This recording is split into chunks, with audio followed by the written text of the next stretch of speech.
Hi friends, good evening. Welcome to the Hindu analysis for 5th and 6th May. నిన్న ఈరోజు Hindu news పేపర్లో వచ్చిన important ఆర్టికల్స్ని prelims and mains point of వ్యూలో మనం డిస్కస్ చేద్దాం. Before going to start the session today, ఒక important announcement ఏంటంటే LTX classes already UPSC infinity program అనేది లాంచ్ చేశారు అండ్ సక్సెస్ఫుల్గా రన్ అవుతుంది ఈ ప్రోగ్రాము. అయితే యూపీఎస్సీ ఇన్ఫినిటీ ప్రోగ్రాంలో ఉండే ఫీచర్స్ ఏమేమి ఉంటాయి అని అంటే GS foundation for both prelims as well as for mains and CSAT కూడా ఇంక్లూడ్ అయి ఉంటుంది దీంట్లోనే. దాంతోపాటు అన్నిటికన్నా ఫస్ట్ బేసిక్స్ మనకి ఎన్సీఆర్టీ స్ట్రాంగ్ ఉండాలి కాబట్టి 6th to 12th క్లాస్ అన్ని ఎన్సీఆర్టీసీ కవర్ చేస్తూ ఒక ఎన్సీఆర్టీ ఫౌండేషన్ కోర్స్ ఉంటుంది. అండ్ దాంతోపాటు up to date current affairs, మీకు ఎగ్జామ్ ఎప్పటి వరకు జరుగుతుందో ప్రతిరోజు కరెంట్ అఫైర్స్ అప్డేషన్ అనేది మీకు అవుతూనే ఉంటుంది. అండ్ దాంతోపాటు ప్రిలిమ్స్కి test series program and as well as మెయిన్స్కి 1 year 1.5 year పాటు మీకు కంప్లీట్గా mains answer writing program everyday కూడా ఉంటుందన్నమాట. సో ఈ అన్ని ఫీచర్స్ మీకు యూపీఎస్సీ ఇన్ఫినిటీ ప్రోగ్రాంలో ఇంక్లూడ్ అయి ఉంటాయి. అండ్ దట్ టు ఫ్యాకల్టీ కూడా బైలింగ్వల్ మోడ్లో చెప్తారు, ఇంగ్లీష్ అండ్ తెలుగు మిక్స్డ్గా ఉంటుంది. అండ్ మంచి ఎక్స్పీరియన్స్ ఉన్న ఫ్యాకల్టీ చేత చెప్పించడం జరుగుతుంది. మీకు మంచి మెంటార్షిప్ అనేది యూపీఎస్సీ ఇన్ఫినిటీ ప్రోగ్రామ్ ద్వారా దొరుకుతుందన్నమాట. దట్టు మీకు యూపీఎస్సీ ఇన్ఫినిటీ ప్రోగ్రామ్ అనేది ఒక బెస్ట్ థింగ్ ఏంటి అంటే మీకు లైఫ్ టైం వ్యాలిడిటీతో రావడం జరుగుతుంది. సో మీరు ఒక్కసారి ఫీ పే చేసినట్టయితే మీరు ఎన్ని నెంబర్ ఆఫ్ యూపీఎస్సీ అటెంప్ట్స్కైనా కూడా ఈ ప్రోగ్రామ్ని మీరు యూటిలైజ్ చేసుకోవచ్చు. ఓకేనా? సో దీనికి సంబంధించి క్లాసెస్ ఎలా ఉంటాయి, ఒక ఫ్రీ డెమో సెషన్ ఏదన్నా కావాలి అని అనుకున్నా, లేకపోతే మీరు ఇంకా ఏదన్నా మీకు ఫర్దర్గా డౌట్స్ ఉన్నా, క్లారిఫికేషన్స్ ఇంకేమైనా కావాలి అని అనుకున్నా కూడా you can contact this number. Madam మీకు ఏదైనా డౌట్స్ ఉంటే క్లియర్ చేస్తారు. అండ్ యూపీఎస్సీ ఇన్ఫినిటీ ప్రోగ్రామ్ వచ్చేసి మనకి కొత్త బ్యాచెస్ అనేవి ఆఫ్లైన్ వైజాగ్లో స్టార్ట్ అవుతున్నాయి అండ్ ఆన్లైన్లో కూడా కొత్త బ్యాచెస్ అయితే స్టార్ట్ అవుతున్నాయి. So hurry up in subscribing to this programme. Let us start now the Hindu analysis for 5th and 6th May. నిన్నటివి ఇవాళటివి కలిపి మనము ఈరోజు డిస్కస్ చేసుకోబోతున్నాం. ఫస్ట్ ఆర్టికల్స్ ఏమేమి ఉన్నాయి అనేది చూద్దాము. ఫస్ట్ ఒక ఆర్టికల్ వచ్చేసి మనకి రాఖీ గర్హి గురించి ఒక చిన్న ఆర్కియలాజికల్ సర్వే ఆఫ్ ఇండియా వాళ్ళు అండ్ అక్కడ జరిగిన కొన్ని ఎక్స్కవేషన్స్ గురించి కొన్ని టాపిక్స్ అయితే డిస్కస్ చేశారు ఆర్టికల్లో. సో ఒకసారి ఈ రాఖీ గర్హి అనే ఇండస్ వ్యాలీ సివిలైజేషన్ సైట్ గురించి మనం డిస్కస్ చేద్దాం. అండ్ దాంతోపాటు H5N1 అవుట్బ్రేక్ గురించి ఒక చిన్న ఆర్టికల్ వచ్చింది, దాని ట్రాన్స్మిషన్ ఎట్లా ఉంది ఏంటి అని చెప్పి అది చూద్దాము. And NCBC national commission for backward classes గురించి ఒక ఆర్టికల్ వచ్చింది, అది చూద్దాము. And next the battle for water in Bengaluru అని చెప్పి ఒకటి వచ్చింది. సో బెంగళూరులో ఉన్న వాటర్ క్రైసిస్ గురించి, అసలు అది ఎందుకు వచ్చింది ఏంటి, ఇండియాలో గ్రౌండ్ వాటర్ పొజిషన్ ఎలా ఉంది అనేది డిస్కస్ చేద్దాం. And it is time to operationalise Indian defence university అని ఉంది. సో ఇండియన్ డిఫెన్స్ యూనివర్సిటీ అంటే ఏంటి, అది ఎందుకు అవసరము ఇండియాకి అని చెప్పి డిస్కస్ చేద్దాం. ఓకేనా? ఈ ఆర్టికల్స్ అన్నీ 1 by 1 చూద్దాము. ఫస్ట్ వన్ అయితే let us start with Rakhi Garhi. ఇది మనకి హిందూ న్యూస్ పేపర్లో వచ్చిన ఆర్టికల్ అనమాట. The 4600 year old women from Rakhi Garhi ఒక స్కెలిటన్ని ఎక్స్కవేట్ చేయడం జరిగిందనమాట. అండ్ దానికి వీళ్ళు డిఎన్ఏ శాంపిల్స్ని చెక్ చేసి, అంటే దాంట్లో ఉన్న జెనెటిక్స్ ఉంటాయి కదా, సో దాన్ని బట్టి అసలు ఇండస్ వ్యాలీ సివిలైజేషన్ పీపుల్ వాళ్ళు ఇండిజినస్ పీపుల్ అంటే ఇండియాకి చెందిన వాళ్ళేనా, లేకపోతే వేరే ఎక్కడి నుంచన్నా వచ్చారా, వేరే ఎక్కడి నుంచి వచ్చిన వాళ్ళ జీన్స్ ఏమైనా వీళ్ళ దాంట్లో కలిసాయా అనేది టెస్ట్ చేశారనమాట. దాని యొక్క ఫైండింగ్స్ ఏంటి అన్న దాని గురించి వచ్చినటువంటి ఆర్టికల్ ఇది. సో మనం దీంట్లో హైలైట్ చేసిన పాయింట్స్ని మనం ఒకసారి జాగ్రత్తగా గమనిద్దాం. అసలు ఫస్ట్ రాఖీ గర్హి యొక్క ఇంపార్టెన్స్ ఏంటి అని అంటే, ఇది ఢిల్లీ నుంచి మనకి 150 kilometers దూరంలో ఉంటుంది Rakhi Garhi. The archaeological site of Rakhi Garhi, అక్కడ ఏమని ఉంటుంది, a plaque here reads that it is the largest site of Harappan culture. ఇది వెరీ ఇంపార్టెంట్. ఇండియన్ సబ్ కాంటినెంట్లోనే హరప్పన్ సివిలైజేషన్లోనే అతిపెద్ద సైట్, లార్జెస్ట్ సైట్ ఏది అని అంటే రాఖీ గర్హి అనమాట. హరప్పా కన్నా మొహెంజోదారో కన్నా లార్జెస్ట్ సైట్ ఏది అని అంటే రాఖీ గర్హి. అక్కడ రీసెంట్గా జరిగిన ఎక్స్కవేషన్స్లో ఒక ఎక్స్కవేషన్ సైట్లో ఏం దొరికింది అంటే ఏ ఉమెన్స్ రఫ్లీ 4600 years old ఉమెన్ యొక్క స్కెలిటన్ని వీళ్ళు రీసెర్చ్ చేయడం జరిగింది. అంటే దాని మీద టెస్ట్ చేయడం జరిగిందనమాట. అది దేనికోసం వీళ్ళు అంటే లైక్ మన ఆంథ్రపోలాజికల్ స్టడీస్కి, జెనోమిక్స్కి, లింగ్విస్టిక్స్కి, హిస్టరీకి అన్నిటికీ దాన్ని లింక్ చేస్తూ అంటే అసలు ఆ ఉమెన్ యొక్క బాడీని బేస్ చేసుకొని వీటినన్నిటినీ మనము ఆ టైంలో ఎలా ఉండింది ఏంటి అని చెప్పి చూడొచ్చు అని చెప్పి ఆ స్కెలిటన్ యొక్క డిఎన్ఏ అనాలిసిస్ని చేయడం జరిగిందనమాట. సో దాన్ని బట్టి ఏం తెలిసింది మనకి అంటే the DNA analysis of the skeletons is the individual was sequenced fits as a mixture of people related to ancient Iranians and south east Asian hunter gatherers. There was no steppe pastoral gene in the Rakhi Garhi women. ఆ women యొక్క genes ఎవరెవరితోటి mix అంటే ఏ రెండిటి యొక్క మిక్స్గా ఉంది అని అంటే ఏన్షియంట్ ఇరానియన్ జీన్స్ ఎలా ఉండేవో అంటే వాళ్ళ జీన్స్ ఆమె దాంట్లో కలిసాయి. అండ్ దాంతోపాటు సౌత్ ఈస్ట్ ఏషియాలో ఉండే హంటర్ గ్యాదరర్స్ ఎలా ఉంటారో వాళ్ళ జీన్స్ కూడా అందులో అంటే ఆమె బాడీలో ఆమె స్కెలిటన్లో ఉంది. అంటే వాళ్ళిద్దరూ ఒకరితో ఒకరు ఇంటర్మింగిల్ అయ్యి బ్రతికేవాళ్ళు అని చెప్పి తెలుస్తోంది. దాని ద్వారా అంటే వాళ్ళ ఆ రెండు రేసెస్ కూడా కలిసి ఉండేవి అని చెప్పి తెలుస్తోంది. అండ్ ఇక్కడ ఒక ఇంపార్టెంట్ పాయింట్ ఏం చెప్తున్నారు చూడండి, ఇక్కడ there was no steppe pastoral gene. Steppe pastoral gene అంటే ఏంటి? స్టెప్పీ పాస్టోరల్స్ అని ఎవరిని అంటారు అని అంటే సెంట్రల్ ఏషియా నుంచి వచ్చిన పీపుల్ని, అంటే మనం చెప్తున్న ఆరియన్స్ అని అంటున్నాం కదా మనము. సో ఈ ఆరియన్స్ యొక్క జీన్ ఆమె బాడీలో లేదు, ఆ ఉమెన్ యొక్క బాడీలో there was no steppe pastoral gene in the Rakhi Garhi women అని చెప్పి తెలుస్తోంది అనమాట. సో ఇక్కడ ఇంకా ఏముంది నెక్స్ట్ చూడండి. The DNA of the Harappans has continued till today and the majority of the south Asian population South Asian population appear to be their descendants. Due to trade and cultural contacts of Harappans with distant regions, there is a mixture of genes in small quantities. ఈ Harappan పీపుల్కి రకరకాల places, చాలా దూరం ప్లేసెస్లో వాళ్ళతోటి trade relations maintain చేసేవాళ్ళు కదా, మెస్పెటోమియా తోటి ఇంకా ఇరాన్ వీటన్నిటితోటి. సో వాళ్ళతో ఉన్న ట్రేడ్ రిలేషన్స్ వల్ల we can observe a clear mixture of jeans in small quantities. రకరకాల వాళ్ళ జీన్స్ వీళ్ళ బాడీస్లో మనకి కనపడుతున్నాయి అని చెప్పి, అంటే మేబీ మ్యాట్రిమోనియల్ అలయన్సెస్ లాగా కూడా వాళ్ళకి వీళ్ళకి మధ్య జరిగాయి అప్పట్లో అని చెప్పి మనకి తెలుస్తుంది అనమాట. అండ్ ఇంకా Harappan and Vedic cultures were both indigenous and not alien అనేది కూడా దీన్ని బట్టి మనకు అర్థమవుతుంది. అవి రెండు కూడా ఇండిజినసే, బయట నుంచి వచ్చినవి కాదు అని చెప్పి తెలుస్తుంది. And Harappan civilization and those who wrote the Vedas were two different people. Harappan people వేరు, వేదాస్ రాసిన పీపుల్ అంటే ఈ ఆర్యన్స్ వచ్చిన తర్వాతే కదా మనం వేదిక్ అంటున్నాము, వేదిక్ ఏజ్ అంటున్నాము. ఋగ్వేద ఎప్పుడు రాయబడిందో అప్పటి నుంచి వేదిక్ ఏజ్ అంటున్నాం.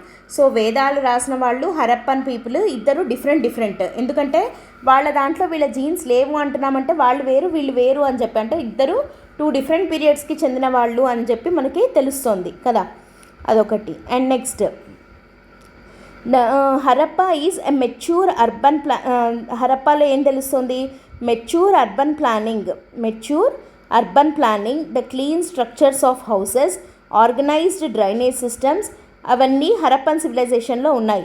He also point outs cultural cues like fire altars and sacrificial pits and the presence of animal figurines like bulls, pigs, tigers, etc. ఓకేనా, హరప్పన్ సివిలైజేషన్లో ఏమేమి ఉన్నాయంటున్నాము? హరప్పాని మనకు అందరికీ తెలుసు, but that it is a urban civilization అని. సో అర్బన్ ప్లానింగ్ చాలా ప్రాపర్గా ఉంది, క్లీన్ స్ట్రక్చర్స్ ఆఫ్ హౌసెస్ ఉన్నాయి, ఆర్గనైజ్డ్ డ్రైనేజ్ సిస్టమ్ ఉంది. అండ్ దాంతోపాటు ఫైర్ అల్టార్స్ని కూడా చూస్తాం కదా హరప్ప ఫైండింగ్స్లో. And sacrificial pits, fire altars అంటే ఏంటి? హోమగుండాలు అట్లా అంటాం కదా, అలాంటివి. And presence of animal figurines like animal బొమ్మలు ఏమేమి తెలుసు మనకి హరప్పా టైంలో ఉన్నాయని? బుల్స్, పిగ్స్, టైగర్స్ ఇవన్నీ తెలుసు అని అంటున్నాం కదా. And other antiquities include a variety of terracotta toys. ఈ రాఖీ గర్హిలో దొరికినవి చూడండి, టెర్రకోటా టాయ్స్ ఉన్నాయి, terracotta jewellery, shell and stone ornaments, stone and copper tools and implements. అంటే ఇవి స్టోన్ ఇంప్లిమెంట్స్ అనమాట, లైక్ ఏమన్నా వస్తువులు ఇట్లా టూల్స్ లాగా వాడేవి. ఏవి? Chest blades, fluted course, copper arrow heads, bone points, beads of semi precious stones. ఇవి చెస్ట్ బ్లేడ్స్, తర్వాత ఈ కాపర్ యారో హెడ్స్ ఇవన్నీ వేటికి హంటింగ్కి వాటికి వాడేవాళ్ళు. ఇవన్నీ కూడా రాఖీగర్హిలో దొరికాయన్నమాట. తర్వాత బీడ్స్ ఆఫ్ సెమీ ప్రెషియస్ స్టోన్స్తో తయారు చేసిన బీడ్ మేకింగ్వి ఫ్యాక్టరీసే దొరికాయి మనకి ఇండస్ వ్యాలీ సైట్స్లో కదా. అండ్ టెర్రకోటా ఆబ్జెక్ట్స్ కూడా కొన్ని దొరికాయి. అవన్నీ రాఖీగర్హిలో ఉండే ఫైండింగ్స్ అనమాట. అండ్ అంతేకాకుండా ఇంకేమున్నాయి చూడండి.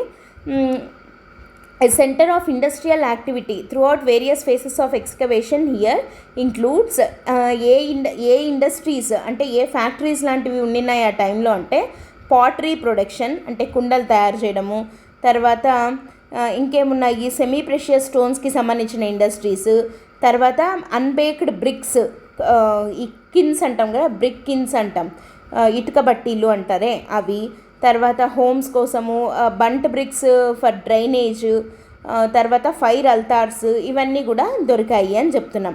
అండ్ అంతేకాకుండా ఇంకేం దొరికాయి, హై సిటాడల్ అంటే ఏంటి, కోట లాంటిది, ఒక లార్జ్ పోడియం ఒక స్టేజ్ లాంటిది, తర్వాత 2 సాక్రిఫిషియల్ పిట్ ఛాంబర్స్, తర్వాత గ్రానరీ అంటే ఈ ధాన్యాగారం అంటారు కదా, స్టోర్ చేసుకోవడానికి గ్రెయిన్స్ని స్టోర్ చేయడానికి యూజ్ చేసేది, తర్వాత ఏ మార్కెట్ కాంప్లెక్స్ మామూలుగా మనం మార్కెట్స్ ఎట్లుంటాయో అలాంటి ఒక కాంప్లెక్స్, హౌస్ కాంప్లెక్సెస్, తర్వాత 2 డీప్ వెల్స్ ఇవన్నీ కూడా రాఖీగర్హి సైట్లో జరిగిన ఎక్స్కవేషన్స్లో బయటపడినవి. దీన్ని అంతటిని బట్టి ఏం తెలుస్తుంది, రాఖీగర్హి అంటే హరప్పా సైట్ అయిన రాఖీగర్హి అనేది హైలీ అర్బనైజ్డ్ సైట్ అని చెప్పి మనకి తెలుస్తుంది అనమాట. అండ్ ఇంకేమంటున్నారు, కొంతమంది సైంటిస్టులు ఏమంటున్నారు అని అంటే local population of the Rakhigarhi and the most Indian population have a significant part of the steppe DNA in their genetic composition, sometimes up to 20%. ఇప్పటి వరకు మనం ఏమంటున్నాము, ఆ స్టెప్పీస్కి సంబంధించిన జీన్స్ వీళ్ళల్లో లేవు అంటే ఆర్యన్ జీన్స్ అనేది ఈ రాఖీగర్హిలో దొరికిన స్కెలిటన్స్లో వాటికి చేసిన డిఎన్ఏ అనాలిసిస్లో బయట పడలేదు అని అంటున్నాం. కానీ కొంతమంది సైంటిస్టులు ఏమంటున్నారంటే లేదు, వాళ్ళలో ఒక 20% వరకు వీళ్ళ జీన్స్ మిక్స్ అయ్యి ఉన్నాయి అని చెప్పి చెప్తున్నారనమాట. అండ్ అంతేకాకుండా ఏమంటున్నారు, some migration took place between the steppe region after 1500 BC and until about 500 BC. These people intermingled with local populations. Steppes నుంచి మైగ్రేట్ అయ్యి ఆరియన్స్ స్టెప్పీస్ నుంచి మైగ్రేట్ అయ్యి వచ్చారు ఆఫ్టర్ 1500 BC. 500 BC వరకు వాళ్ళు వస్తూనే ఉన్నారు అండ్ వాళ్ళే లోకల్ పీపుల్తో ఇంటర్మింగిల్ అయ్యారు. కాబట్టి వాళ్ళ జీన్స్ వీళ్ళల్లో 20% వరకు ఉన్నాయి అని చెప్పి కొంతమంది సైంటిస్టుల యొక్క వాదన.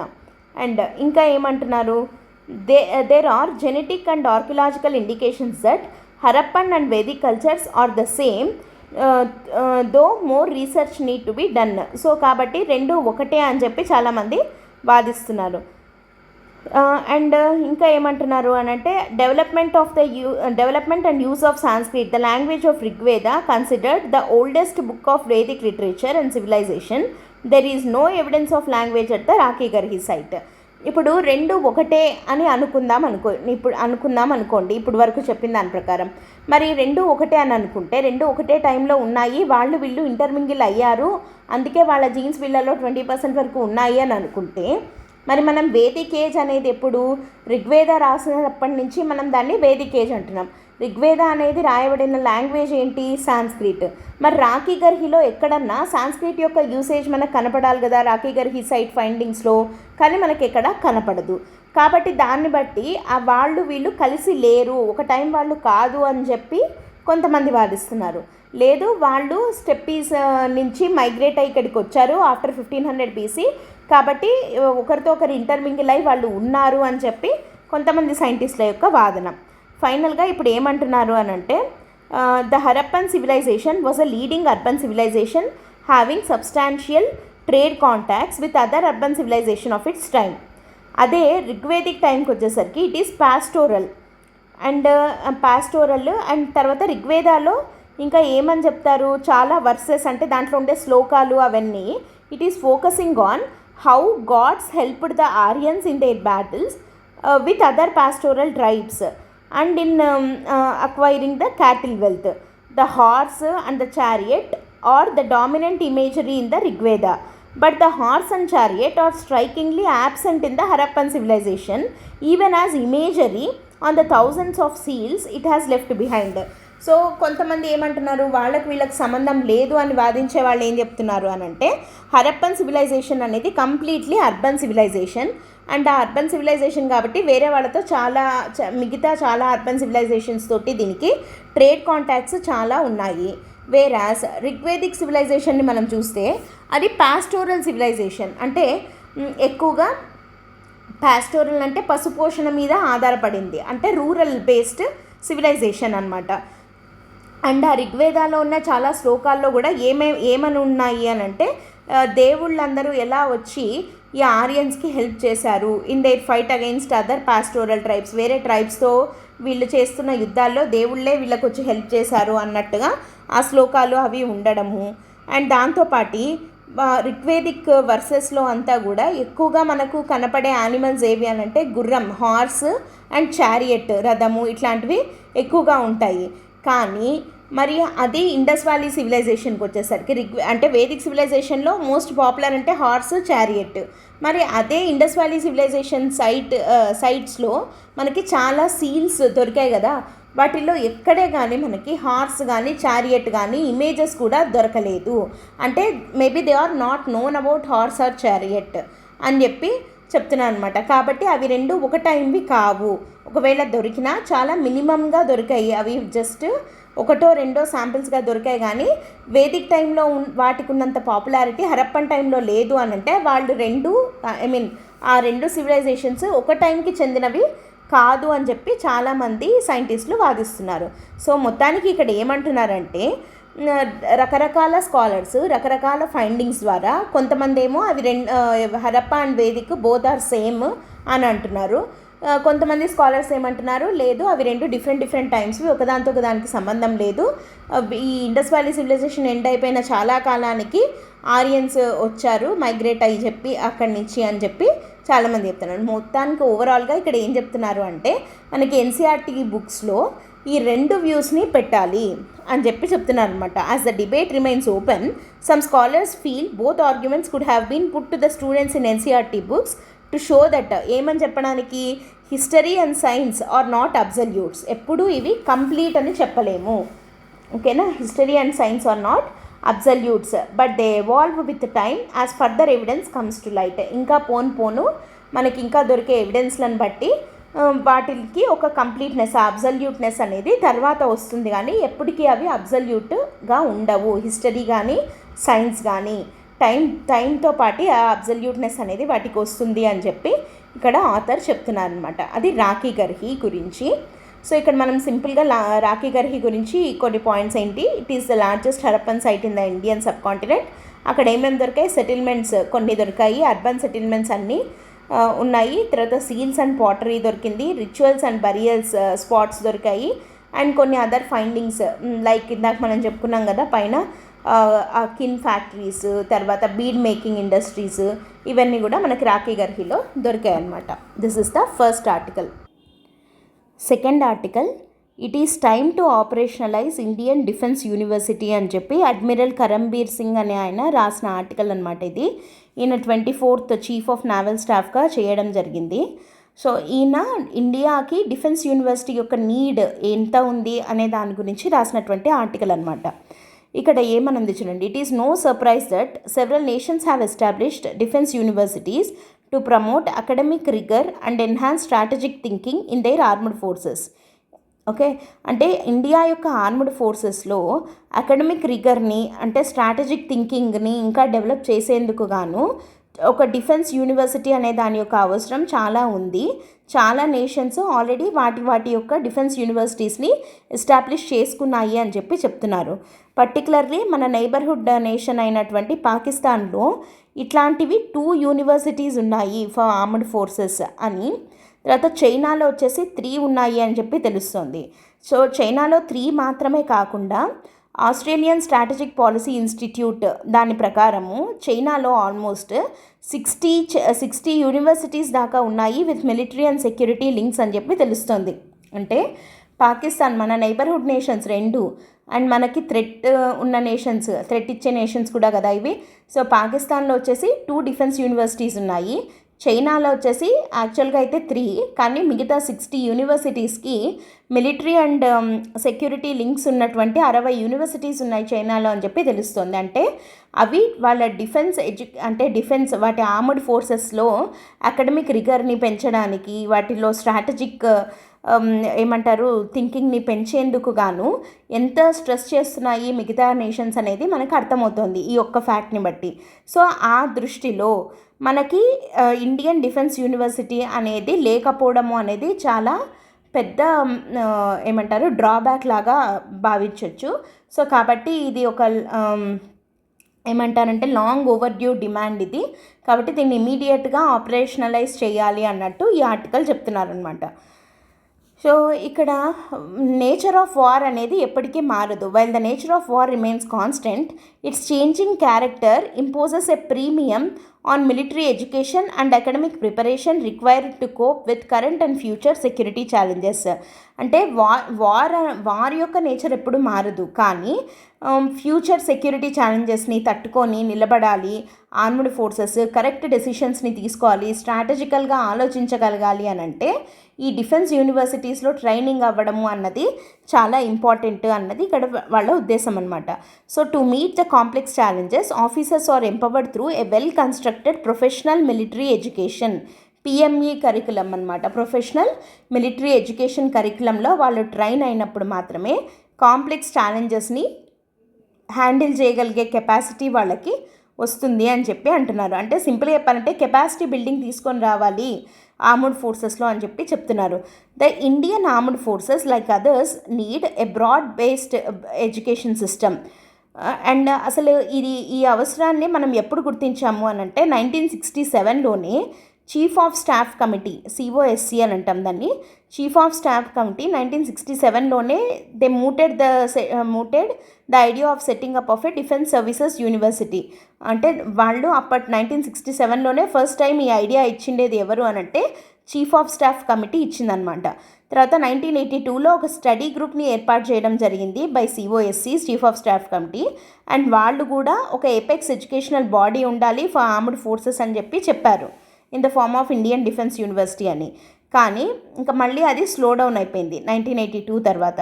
2 decades లేటర్ కార్గిల్ వార్ ఎప్పుడైతే జరిగిందో ఆ తర్వాత ఒక కమిటీని ఎస్టాబ్లిష్ చేశారనమాట under the chairmanship of Subrahmanyam, doctor K Subrahmanyam చైర్మన్షిప్లో ఒక కమిటీని ఏర్పాటు చేశారు టు ఎగ్జామిన్ దిస్ ఇష్యూ.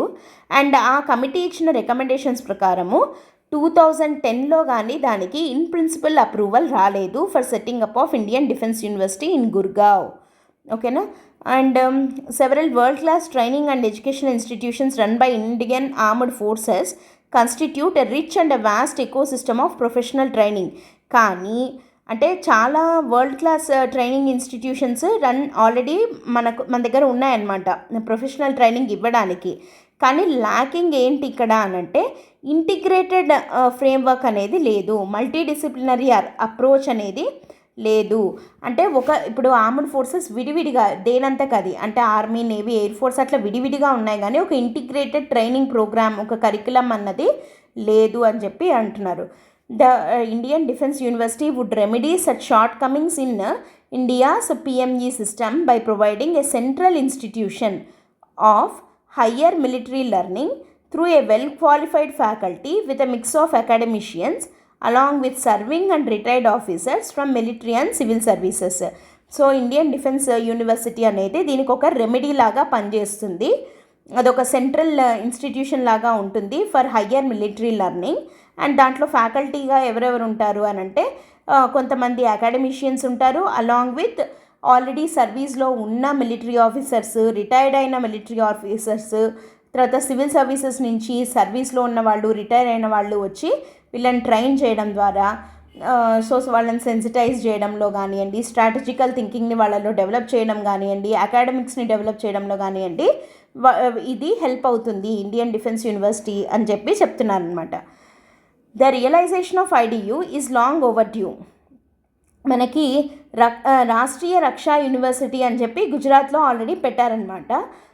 కానీ అది వేరు, ఇండియన్ డిఫెన్స్ యూనివర్సిటీ వేరనమాట. Comparing the IDU and RRU is like comparing with apples and oranges. We cannot compare apples with oranges అంటాం కదా, అది వేరు ఇది వేరు. ఏది బెటర్ అంటే రెండు ఈక్వల్స్ కాని వాటిని మనం కంపేర్ చేయకూడదు. So neither does RRU act specify the education related to defence in its objectives nor its curriculum focused solely on military requirements for management of war and execution of plans. ఎందుకంటే ఈ రాష్ట్రీయ రక్షా university యొక్క ఆబ్జెక్టివ్స్లో ఎక్కడ defence related education గురించి లేదు, and దాని కరికులంలో కూడా అది ఎక్కడా లేదు. కాబట్టి ఇండియన్ డిఫెన్స్ యూనివర్సిటీ అనే దాని మెయిన్ కరికులంలో ఉండేదే defence related education and war management ఎట్లా చేయాలి, ప్లాన్ ఎగ్జిక్యూషన్ ఎలా ఉండాలి, స్ట్రాటజికల్ థింకింగ్ ఎలా చేయాలి అన్నది దాని యొక్క ఆబ్జెక్టివ్స్గా ఉంటాయి ఐడియులో. So IDU is completely different from Rashtriya Raksha universities, అందుకే యూనివర్సిటీ అట్ గుజరాత్. అందుకే మనం we cannot compare apples with oranges అని అంటున్నారు ఇక్కడ. And the IDU as an idea has come and delays attached to its commissioning come at the cost of defense preparedness, strategic culture and inter-service integration. అంటే ఇప్పుడు ఈ IDEO అనేది మనం delay చేసే కొద్దీ మనం ఏమేమి నష్టపోతున్నాము అని అంటే, మనము డిఫెన్స్ ప్రిపేర్డ్నెస్ మన దగ్గర తగ్గుతోంది, తర్వాత స్ట్రాటజిక్ కల్చర్ తగ్గుతోంది, అండ్ ఇంటర్ సర్వీస్ ఇంటిగ్రేషన్ అనేది ల్యాకింగ్గా ఉంది మనకి. So the need of the hour is to operationalize IDU at the earliest so that the first building block of joint war fighting can be put in place through a well calibrated and futuristic military education curriculum. ఇప్పుడు మొత్తానికి tri service integration కోసము ఏం చేయాలి, Indian defence university అనేది అవసరము. Because ఇది ఒక first building బ్లాక్గా హెల్ప్ అవుతుంది. దేనికోసము అని అంటే for a well calibrated and futuristic military educational కరికులంతో కూడిన ఇండియన్ డిఫెన్స్ యూనివర్సిటీ ఉంటే దెన్ మన ఆర్మ్డ్ ఫోర్సెస్లో అకాడమిక్ రిగర్ని, తర్వాత స్ట్రాటజిక్ థింకింగ్ని పెంచిన వాళ్ళం అవుతాము. And on par with our neighbours like పాకిస్తాన్లో ఉన్న రెండిటితో కానీ చైనాలో ఉన్న మూడిటితో కానీ మనము పోటీ పడి మన ఆర్మ్డ్ ఫోర్సెస్ని కూడా వాళ్ళలాగే ప్రొఫెషనల్గా అండ్ అకాడమిక్ పరంగా స్ట్రాటజికల్గా వాళ్ళని ఇంకా బెటర్గా తయారు చేయగలుగుతాము అని చెప్పి ఆథర్ ఇక్కడ చెప్తున్నారనమాట. ఓకేనా. Next article the battle for water in Bengaluru అని ఉంది. అంటే బెంగళూరు వాటర్ క్రైసిస్కి సంబంధించిన ఆర్టికల్ ఇది. సో ఒకసారి మనం బ్రీఫ్గా బెంగళూరు వాటర్ క్రైసిస్ ఎలా ఉంది, దానికి రీజన్స్ ఏంటి, అసలు ఇండియాలో గ్రౌండ్ వాటర్ పొజిషన్ ఎలా ఉంది అన్నది డిస్కస్ చేద్దాము. బెంగళూరు వాటర్ క్రైసిస్ విషయానికి వస్తే సింపుల్ ఫ్యాక్ట్ చూడండి. మొత్తం 236 తాలూకాస్ ఉంటాయి కర్ణాటకలో. 223 talukas are affected by drought including Mandya and Mysore జిల్లాలతో సహా. ఈ మాండ్యా అండ్ మైసూర్ అని మనం ఇక్కడ ఎందుకు హైలైట్ చేస్తున్నాము అని అంటే, ఈ రెండింటి నుంచే బెంగళూరుకి వాటర్ సప్లై అనేది జరుగుతుంది. Mandya and Mysore are the sources of Bengaluru's water అనమాట. సో ఇవి డ్రాట్తో సఫర్ అవుతున్నాయి కాబట్టి బెంగళూరులో వాటర్ క్రైసిస్ అనేది రావడం జరిగింది. అయితే దీనికి మెయిన్ రీజన్స్ ఏంటి బెంగళూరు వాటర్ క్రైసిస్కి అంటే, ఫస్ట్ రీజన్ వచ్చేసి reduced rainfall and empty water reservoirs. మనకి ఫస్ట్ రెయిన్ఫాలే తక్కువ పడింది, దాంతోపాటు వాటర్ రిజర్వాయర్స్ ఎంప్టీ అయ్యాయి. కావేరీ రివర్ డ్రై అప్ అయిపోయిందనమాట. ఎందుకు అయింది అని అంటే డెఫిసిట్ రెయిన్ఫాల్ వచ్చింది. నార్త్ ఈస్ట్ మాన్సూన్లో, తర్వాత సౌత్ వెస్ట్ మాన్సూన్, రెండు మాన్సూన్స్లోనూ నార్త్ ఈస్ట్ మాన్సూన్లో అయితే 38% డెఫిసిట్ రెయిన్ఫాల్, సౌత్ వెస్ట్ మాన్సూన్లో వచ్చేసి 25% డెఫిసిట్ రెయిన్ఫాల్ రావడం వల్ల కావేరీ రివర్ డ్రై అప్ అయిపోయింది. అండ్ దాంతోపాటు Karnataka state national disaster management committee ప్రకారము మనకు వాటర్ రిజర్వాయర్స్, కావేరీ బేసిన్లో ఉండే వాటర్ రిజర్వాయర్స్ అయిన హారంగి, హేమావతి అండ్ కాబిని, ఈ 3 వాటర్ రిజర్వాయర్స్ వాటి ఫుల్ కెపాసిటీ ఎంత ఉంటుందో అందులో 39% మాత్రమే ఉన్నాయి. అంటే హాఫ్ కన్నా తక్కువ కెపాసిటీ తోటి వాటర్ రిజర్వాయర్స్ ఉన్నాయి అని చెప్తున్నాం. సో కాబట్టి reduced rainfall and empty water reservoirs అనేది ఫస్ట్ రీజన్. సెకండ్ రీజన్ వచ్చేసి depletion of ground water resources. అంటే పాపులేషన్ ఎక్కువైంది, బెంగళూరులో పాపులేషన్ ఎక్స్ప్లోజన్ ఎక్కువ ఉందన్నమాట. తర్వాత concretization of natural landscapes that store water. అంటే ఈ చెరువులు ఇట్లాంటివి ఉంటాయి కదా, ఏవైతే వాటర్ని స్టోర్ చేసుకోగలవో వాటి మీద అంతా కూడా అపార్ట్మెంట్స్ కట్టేయడము, ఎందుకంటే పాపులేషన్ పెరుగుతుంది. సో కాంక్రిటైజేషన్ అంటే బిల్డింగ్స్ని కట్టేయడం అనమాట. సో దానివల్ల ఏమైంది, గ్రౌండ్ వాటర్ రీఛార్జ్ తగ్గింది అండ్ సర్ఫేస్ రన్ ఆఫ్ పెరిగింది. అంటే వర్షాలు పడినట్టు సర్ఫేస్ రన్ ఆఫ్ అయిపోతున్నాయి అనమాట. వాటర్ పర్కొలేషన్, గ్రౌండ్లోకి వాటర్ లోపలికి వెళ్ళడము అనేది తగ్గిపోయింది. సో అండ్ దాంతోపాటు ఏమైంది, యూసేజ్ ఏమో పెరిగింది పాపులేషన్ పెరగడం వల్ల. కాబట్టి గ్రౌండ్ వాటర్ డిప్లీషన్ ఎక్కువైంది. ఇది సెకండ్ రీజన్. థర్డ్ రీజన్ వచ్చేసరికి ఇన్అడిక్వేట్ ఇన్ఫ్రాస్ట్రక్చర్. ఉన్న వాటర్ తక్కువ ఉండడానికి తోడు వాటర్ సప్లై సిస్టమ్స్ కానీ సీవేజ్ నెట్వర్క్స్ కానీ చాలా తక్కువ ఉన్నాయి. సో దానివల్ల ఇన్అడిక్వేట్ ఇన్ఫ్రాస్ట్రక్చర్ వల్ల it exacerbated the challenges of distributing the water efficiently. ఉన్న నీళ్లు కొంచెం నీళ్లు కాస్త ప్రాపర్గా ఇన్ఫ్రాస్ట్రక్చర్ లేకపోవడం వల్ల ఎఫిషియెంట్ డిస్ట్రిబ్యూషన్ అనేది జరగలేదు, వేస్టేజ్ ఎక్కువైంది. ఫోర్త్ది వచ్చేసి క్లైమేట్ చేంజ్. ఇది పెద్ద రీజన్. ఎందుకంటే వెదర్ ప్యాటర్న్స్ చేంజ్ అవుతున్నాయి. తర్వాత ఎరాటిక్ రెయిన్ఫాల్, ఇందాకే చూసాం మనం. North east monsoon, south west monsoon రెండిట్లో డెఫిసిట్ రెయిన్ఫాల్ని చూసాము. బికాస్ ఆఫ్ ఎల్నినో అని కూడా చెప్పచ్చు, అది ఎల్నినో ఎఫెక్ట్. తర్వాత దానివల్ల ప్రొలాంగ్డ్ డ్రాట్స్, ఇవన్నీ కూడా క్లైమేట్ చేంజ్ యొక్క ఇంపాక్ట్ కింద మనం చెప్పచ్చు కదా. So climate change is a very big reason for Bengaluru water crisis. తర్వాత pollution of water bodies, industrial discharge, untreated sewage, solid waste dumping అన్నిటినీ తీసుకొని పోయి వాటర్ బాడీస్లో కలపడం ద్వారా వాటర్ పొల్యూషన్ ఎక్కువయింది బెంగళూరులో. ఇక్కడ మనకు ఒక సర్వే ప్రకారం ఏం తెలిసిందంటే 85% of the water bodies in Bengaluru are heavily polluted అని చెప్పి తెలుస్తోంది. సో ఇవి డ్రింకింగ్ వాటర్కి పనికిరావు. అండ్ అన్నిటికన్నా పెద్ద ఛాలెంజ్ వచ్చేసి లీగల్ ఛాలెంజెస్ అంటే మనకి రివర్ వాటర్ డిస్ప్యూట్స్ మిగతా స్టేట్స్తో, Karnataka particularly Kaveri water dispute ఉంది కదా. సో దాని ద్వారా వాటర్ షేరింగ్ డిస్ప్యూట్స్ వల్ల కూడా, లీగల్ అండ్ పొలిటికల్ ఛాలెంజెస్ వల్ల కూడా మనకి బెంగళూరులో వాటర్ క్రైసిస్ అనేది వచ్చిందనమాట. అసలు ఇండియాలో గ్రౌండ్ వాటర్ క్రైసిస్ రావడానికి అంటే దానికి రీజన్ లేదా స్టేటస్ ఎలా ఉంది ఇండియాలో అని అంటే, టోటల్ మన ఇండియా పాపులేషన్ వచ్చేసి ఎంత, 17% ఆఫ్ ద వరల్డ్ పాపులేషన్ ఇండియాలోనే ఉంది. కానీ వరల్డ్లో ఉన్న టోటల్ ఫ్రెష్ వాటర్ రిసోర్సెస్లో ఓన్లీ 4% మాత్రమే ఇండియాలో ఫ్రెష్ వాటర్ రిసోర్సెస్ ఉన్నాయన్నమాట. So it is very challenging to meet the water needs of the vast population ఏమో 17% ఆఫ్ ద వరల్డ్, కానీ వరల్డ్లో ఉండే ఫ్రెష్ వాటర్ రిసోర్సెస్లో ఏమో మన దగ్గర ఉన్నది ఓన్లీ 4% మాత్రమే అనమాట. అండ్ దానికి తోడు నీతి ఆయోగ్ ఇచ్చిన composite water management index report ద్వారా మనకి ఏం తెలుస్తుంది అని అంటే, ఇండియాలో వరస్ట్ వాటర్ క్రైసిస్ని మనము ఎదుర్కొంటున్నాము ఆల్రెడీ. 600 మిలియన్ పీపుల్కి క్లీన్ వాటర్ సప్లైకి యాక్సెస్ లేదనమాట. Nearly 600 people in India were facing high to extreme water stress అని చెప్పి మనకి తెలుస్తుంది. అండ్ ఇంకా బాధాకరమైన విషయం ఏంటి అంటే, ఎవ్రీ ఇయర్ సేఫ్ వాటర్కి యాక్సెస్ లేక nearly 2 lakh people were dying in India అని చెప్పి తెలుస్తుంది. Because through composite water management index CWMI అంటాము. It was prepared by Niti Aayog అనమాట. దాని ద్వారా మనకి ఇది తెలుస్తుంది. అండ్ దానికి తోడు ఏంటి, ఇండియానే మనకు వరల్డ్లోనే లార్జెస్ట్ గ్రౌండ్ వాటర్ యూజర్ అనమాట. ఓకేనా. అంటే ఎందుకు అని అంటే, బికాస్ ఆఫ్ హెవీ పాపులేషన్ మనం ఎక్కువగా వాడతాము. అండ్ దానికి తోడు గ్రౌండ్ వాటర్ కంటామినేషన్ కూడా మనదే ఎక్కువ. ఓకే. ఇండియా మొత్తము నీతి ఆయోగ్ ఇచ్చిన ఒక రిపోర్ట్ ప్రకారము వాటర్ క్వాలిటీ ఇండెక్స్ అని చెప్పి ఇస్తుంది. ఆ వాటర్ క్వాలిటీ ఇండెక్స్లో total India was placed at the rank of 120 out of 122 countries. అంటే ఎంత హైవీలీ పొల్యూటెడ్ అని చెప్పి మనకు తెలుస్తుంది కదా. Nearly 70% of the ground water in India is heavily contaminated. ఓకేనా.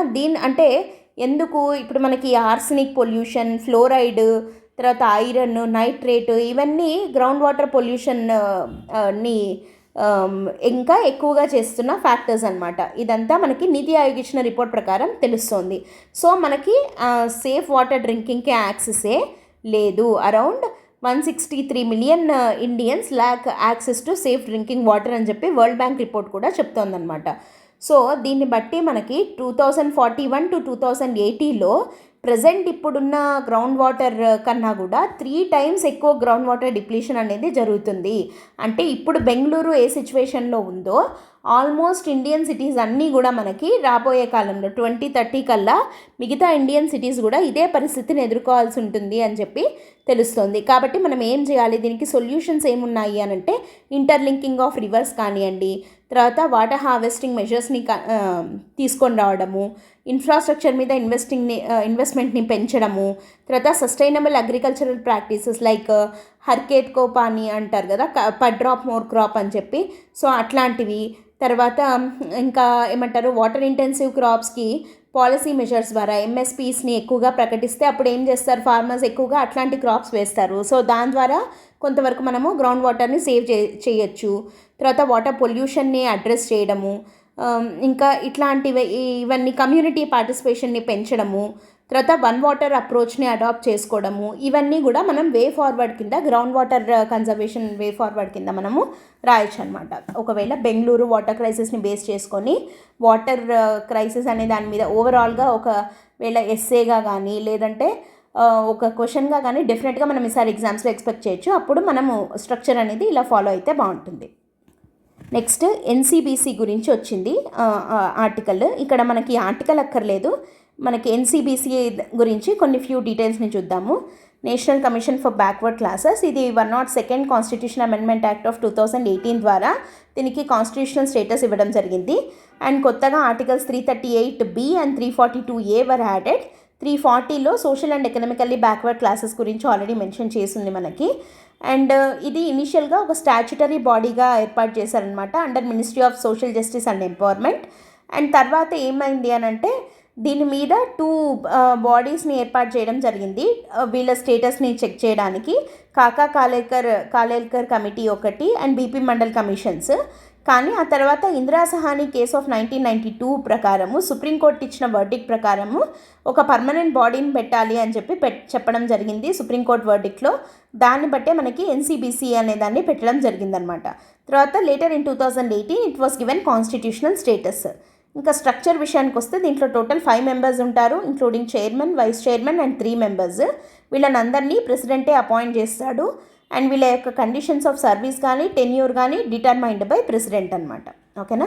సో ఇది ఎన్సీబీసీ గురించి బ్రీఫ్గా 2 పాయింట్స్. నెక్స్ట్ వచ్చేసి H5N1 outbreak, root of transmission unclear అని చెప్పి ఒక ఆర్టికల్ వచ్చింది. సో H5N1 గురించి ఊరికే కొన్ని పాయింట్స్ మనం డిస్కస్ చేద్దాము. H5N1 వైరస్ అనేది ఏవియన్ ఇన్ఫ్లుయెన్జా వైరస్లో ఒక సబ్ టైప్, అంటే బర్డ్ ఫ్లూ అని కూడా అంటారు దీన్ని. ఏవియన్ ఇన్ఫ్లుయెన్జాలో టైప్ ఏ వైరస్ అనమాట ఇది. సో దీన్ని H5N1 వైరస్ అని చెప్పి అంటారు. ఇది ఏంటి అని అంటే it can affect mammals from birds నుంచి ఇది మమ్మల్స్ని అఫెక్ట్ చేస్తుంది. దీన్ని స్పిల్ ఓవర్ ఎఫెక్ట్ అంటారనమాట. సో దాని ద్వారా మమ్మల్స్లో కూడా ఈ వైరస్ అనేది స్ప్రెడ్ అవుతుంది. అయితే ఇది ఒకవేళ హ్యూమన్స్కి వస్తే వాళ్ళలో సిమ్టమ్స్ ఎలా ఉంటాయి అని అంటే ఫీవర్, కాఫ్, తర్వాత సోర్ థ్రోట్ అంటాం కదా, గొంతు రాపు, తర్వాత మజిల్ పెయిన్స్, నాజియా అంటే కడుపులో తిప్పటం లాగా, వామిటింగ్ సెన్సేషన్ ఉండడము అలాగా, తర్వాత అబ్డామినల్ పెయిన్, డయేరియా అంటే మోషన్స్, వామిటింగ్స్, ఇట్లాంటివి హ్యూమన్ బీయింగ్స్లో ఉండే సిమ్టమ్స్ అనమాట. అండ్ ఇంకా ఎక్కువైతే కనుక ఏవియన్ ఇన్ఫ్లుయెన్జా హ్యూమన్లో ఎక్కువైతే బ్రీదింగ్ డిఫికల్టీస్ వస్తాయి, తర్వాత న్యూమోనియా రావడము, వైరల్ న్యూమోనియా అంటారనమాట, అది రావడము, తర్వాత మెంటల్ స్టేటస్ మారిపోతుంది, అంటే కొంచెం మెంటల్లీ డిస్టర్బ్ అవుతారు, సీజర్స్ ఇట్లా ఫిట్స్ లాగా రావడము అట్లా అవుతూ ఉంటాయన్నమాట దీనివల్ల. అండ్ కానీ ఇండియాలో 2019లోనే India was declared as free from H5N1 virus. And world organisation for animal health, OIE అని అంటారు. సో వీళ్ళు కూడా దీన్ని నోటిఫై చేయడం జరిగింది that India has been free from avian influenza అని చెప్పి. కానీ 2020లో అండ్ 2021లో మళ్ళీ కొన్ని అవుట్బ్రేక్స్ అయ్యాయి అన్నమాట. అంటే కొన్ని ఇండియన్ స్టేట్స్లో పౌల్ట్రీలో మళ్ళీ బర్డ్ ఫ్లూ వచ్చింది అని చెప్పి తెలిసింది. సో దీనికి ట్రీట్మెంట్ ఏమన్నా ఉంటుందంటే యాంటీవైరల్ డ్రగ్స్ ఉన్నాయి కొన్ని, సో దాని ద్వారా దీన్ని ట్రీట్ చేయొచ్చు. అండ్ కన్సర్న్స్ ఏంటి దీంట్లో వచ్చే కన్సర్న్స్ ఏంటి అని అంటే పౌల్ట్రీ ఇండస్ట్రీ చాలా లాసెస్ని సఫర్ అవుతోంది పౌల్ట్రీ ఇండస్ట్రీ దీనివల్ల. అండ్ తర్వాత ఇంకా ఏంటి అంటే యానిమల్ వెల్ఫేర్, తర్వాత ఎన్విరాన్మెంటల్ కన్సర్న్స్ కూడా దీనివల్ల కొన్ని ఉన్నాయన్నమాట. సో ఇది H5N1 వైరస్ అంటే.